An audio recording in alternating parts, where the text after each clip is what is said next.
Oke, jadi perencanaan adalah suatu proses pengambilan keputusan yang akan dilakukan di masa depan yang didasarkan atas potensi faktor-faktor eksternal dan pihak-pihak yang berkepentingan untuk mencapai tujuan tertentu, dan juga perencanaan menyangkut dengan fakta. Proses perencanaan atau planning adalah bagian dari daur kegiatan yang berhubungan dengan pengambilan keputusan di masa depan maupun jangka panjang ataupun jangka pendek.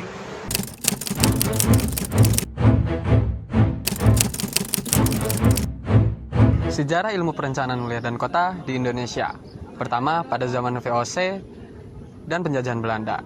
Perencanaan fisik di Indonesia dimulai pada masa VOC pada abad ke-17 yang mengatur tentang jalan, jembatan, dan pertamanan.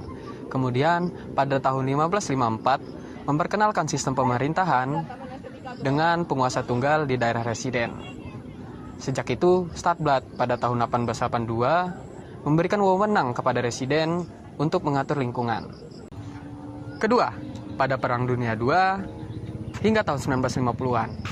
Pada saat itu, peraturan perencanaan kota diterbitkan, seperti Kota Batavia, Wilayah Kebayoran, Tangerang, dan lain-lain.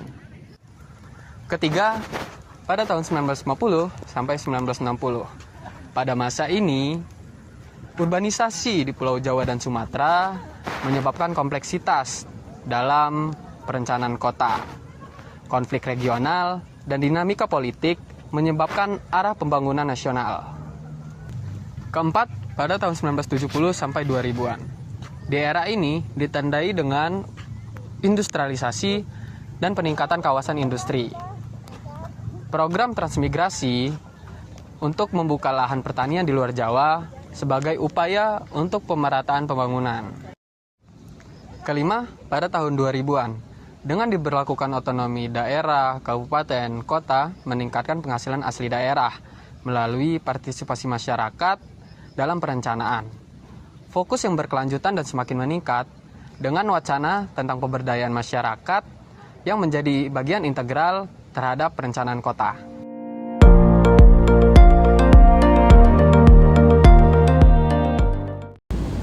Aspek keprofesian dan peluang kerja dari lulusan sarjana perencanaan wilayah dan kota memiliki peluang karir yang luas di berbagai sektor, baik di pemerintahan, non-pemerintahan, maupun swasta.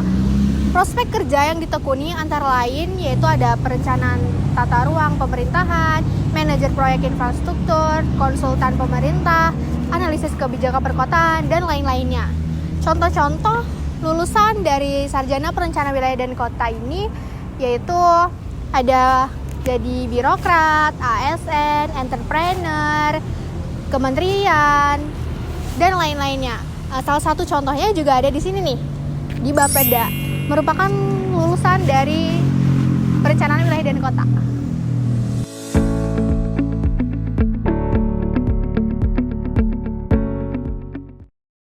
Apa sih perbedaan ruang lingkup wilayah dan kota? Ruang lingkup wilayah yaitu mencakup area yang luas, melibatkan pertimbangan mengenai pengembangan ekonomi, penggunaan lahan, lingkungan alam, serta aspek sosial di suatu wilayah. Dan yang selanjutnya yaitu ruang lingkup kota, yaitu fokus pada perencanaan dan pengembangan perkotaan seperti tata ruang perkotaan, infrastruktur perkotaan, serta kelayanan seperti pendidikan dan kesehatan. Faktor utama terletak pada skala dan lingkup elemen yang dipertimbangkan oleh suatu perencanaan wilayah dan kota.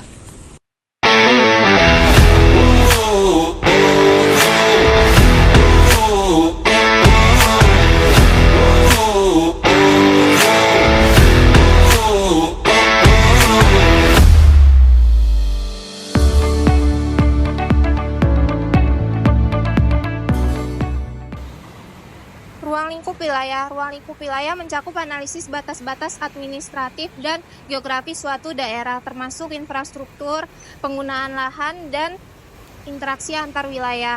Penelitian dalam ruang lingkup wilayah ini biasanya berfokus pada pengembangan regional, perencanaan tata ruang, dan pengelolaan sumber daya alam. Contoh ruang lingkup wilayah di Lampung adalah Kecamatan Sukarame di Bandar Lampung. Penelitian tentang ruang lingkup wilayah ini meliputi identifikasi kondisi fisik Sukarame, perubahan penggunaan lahan, dan pola spasial pertumbuhan kawasan perumahan. Ruang lingkup kota. Ruang lingkup kota lebih terfokus pada aspek-aspek yang lebih spesifik dari kota, termasuk kepadatan penduduk, penggunaan lahan dan pertanian, dan infrastruktur perkotaan. Penelitian dalam ruang lingkup perkotaan ini biasanya terfokus pada perencanaan fisik dan pengembangan infrastruktur perkotaan, serta isu-isu sosial yang ada di kehidupan perkotaan.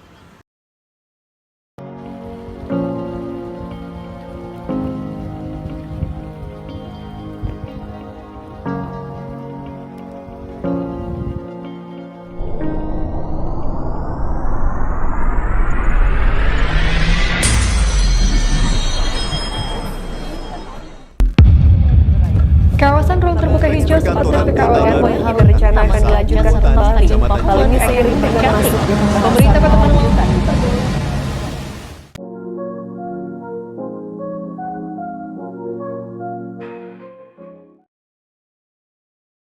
Di Kota Bandar Lampung ini menghadapi masalah serius terkait kurangnya ruang terbuka hijau, yang saat ini hanya sekitar 4,5% dari total luas kota.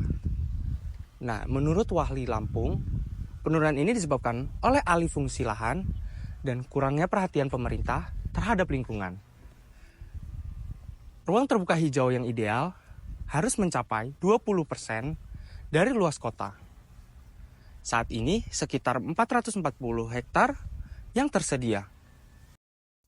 Minimnya ruang terbuka hijau berdampak pada kualitas udara dan meningkatkan terjadinya banjir di beberapa titik di Bandar Lampung. Aktivis lingkungan mendesak pemerintah untuk meningkatkan kualitas dan kuantitas ruang terbuka hijau demi kesejahteraan masyarakatnya.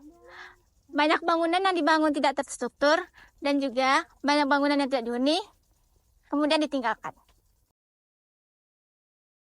Nah, ini dia contoh ruang terbuka hijau yang ada di Bandar Lampung, Yaitu Kebun Raya ITERA.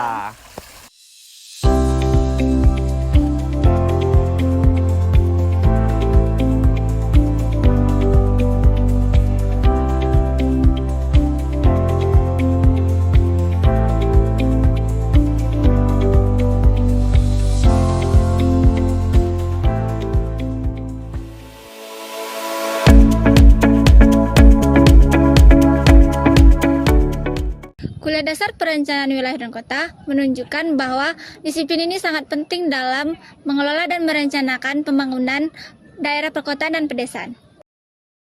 Perencanaan yang baik tidak hanya mempertimbangkan aspek fisik, tetapi juga sosial, ekonomi, dan lingkungan untuk menciptakan ruang yang berkelanjutan dan inklusif. Melalui analisis mendalam dan pendekatan interdisipliner, perencana dapat menanggapi tantangan urbanisasi, meningkatkan kualitas hidup, serta mendorong pembangunan masyarakat berkelanjutan.